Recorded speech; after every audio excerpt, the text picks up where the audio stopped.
Bien le bonjour, ici Skyflyka et aujourd'hui je suis accompagné d'un iPhone 3GS, pas encore jailbreaké, et je vais vous montrer comment jailbreaker la version 4.3.3. Donc d'un iPod Touch au iPhone 3GS 4, iPad 1, malheureusement ça ne marche pas pour les iPad 2. Donc ici je vais vous montrer que je suis bien en 4.3.3. Voilà, vous pouvez le voir. Donc il vous faut deux programmes pour ça. Je vais vous mettre des liens dans la vidéo. Donc ici il nous faut Red Snow comme ça, le programme qui va servir à jailbreaker, et alors le firmware de Restore en 4.3.3. Je vous mettrai aussi des liens pour aller chercher ça pour vos iDevice. Donc première chose, il faut connecter l'iPod Touch, l'iPhone ou l'iPad à l'ordinateur. iTunes va s'ouvrir.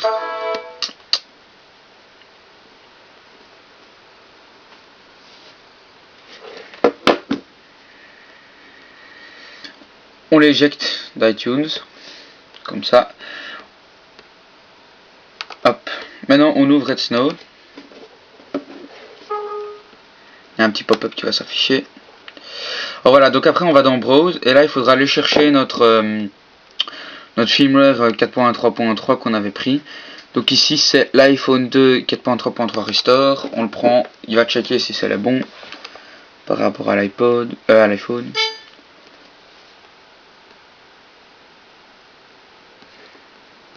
Voilà, donc après il met IPS successfully identified, donc ça veut dire que c'est bon. On peut faire next.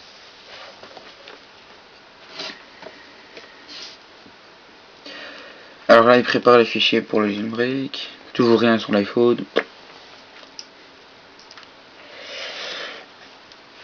Alors ici vous avez le choix entre plusieurs choses. Donc vous voyez, moi je coche juste install Cydia, le reste vous en avez pas vraiment besoin, ça sert un peu à rien, on s'en fout quoi du reste. Donc ici juste install Cydia et puis next. Alors là après celui-là il faudra se mettre en mode DFU. Donc le mode DFU c'est 3 secondes appuyez là sur le bouton power, 10 secondes sur les deux avec le bouton home et puis 15 secondes avec le bouton home. Mais tout ça expliqué. Mais bon, dès que vous cliquez ça commence, donc c'est pour ça qu'il faut le faire dès qu'on clique. Donc ouais, 3, 2, 1. Et puis là, on tient jusqu'à quand ils nous disent 7, 6, 5, 4, 3, 2, 1. Et puis là, on lâche celui du dessus et on reste avec le bouton home appuyé. Et normalement, il va le détecter. Donc Restno va le détecter. Et quand il sera détecté, il va commencer le chargement. Il y aura une barre bleue en dessous. Donc vous voyez ici, voilà, dès qu'on voit la barre bleue, on peut lâcher. Et là, donc, il va commencer une jailbreak. Il faut absolument le mettre en mode DFU, si on n'arrive pas, ben ça ne marche pas. Donc ici voilà. Là il commence à être jailbreaké. Vous voyez, downloading jailbreak data. Là vous pouvez voir la barre bleue derrière qui se fait. Puis vous verrez à un moment il va mettre jailbreak bon, et puis voilà ici tout déchire. Ça sert à rien d'essayer de lire. Please wait, please wait, please wait. Donc vous pouvez voir que sur l'ordinateur il met que c'est fait, donne, mais bon, toujours attendre. Donc voilà.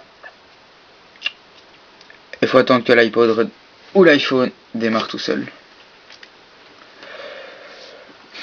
On peut appuyer sur finish hein, sur l'ordi, ça c'est bon. Maintenant on attend.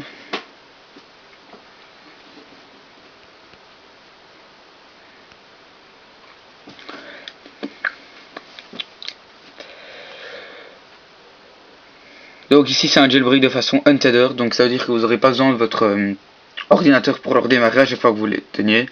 C'est pas comme l'ancien Red Snow. Donc c'est bien le Red Snow 09.6 RC16 que je vous mettrai dans la description pour télécharger.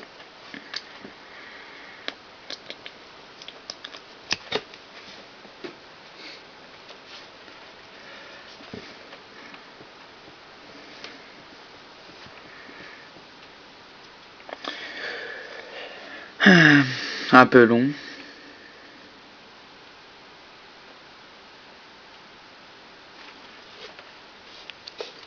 Oh, je sais pas pourquoi ils ont foutu un ananas qui court, c'est laid.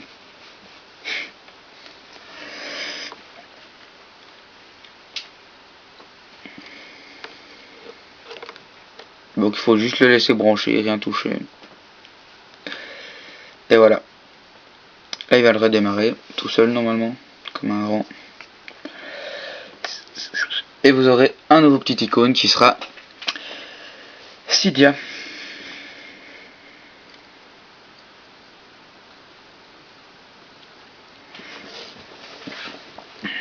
Et il restera en 4.3.3, donc la dernière version jailbreakable pour les iPhone, iPod Touch et iPad 1. La 4.3.3 marche pas pour l'iPad 2 malheureusement. Pas encore. Là le PC le redétecte. Il va bientôt, voilà. Il est là. Rallumé. Et donc vous pouvez voir ici le nouvel icône qui est dessus, Cydia.